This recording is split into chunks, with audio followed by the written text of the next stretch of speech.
EPS OPS இரட்டை தலைமை 50% முக்குலத்தோர் 50% வெள்ளாள கவுண்டர்னா ஓரளவு நான் வன்னியர்களும் நான் வெள்ளாள கவுண்டர்களும் ஆசுவாசப்படுவாங்க, கொஞ்சம் செல்வாக்கு யாரும். நீங்க வெறும் ஓபிஎஸ் சேர்க்கறதுல எந்த லாபமும் இல்லை. 10-11 ஓபிஎஸ் பாஜக சேர்த்து விடுறதுலையும் வந்துட்டார் ஓபிஎஸ் ரங்கராஜ் பாண்டேயும் டங்கு டங்குன்னு ஆடுறதுலயும் நோ யூஸ்.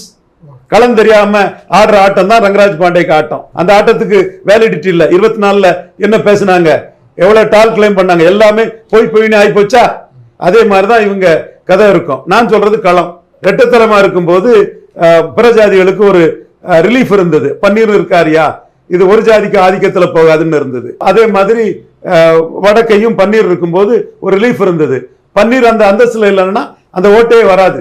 நீ பன்னீரை மரவராட்டு முக்குலத்தோரா மட்டும் பார்க்காண்டா. நான் வன்னியருக்கும் அவரு உருவம், நான் வெள்ளாள கவுண்டருக்கும் ஒரு உருவம். இதுதான் யதார்த்தம். 100% ட்ரூ.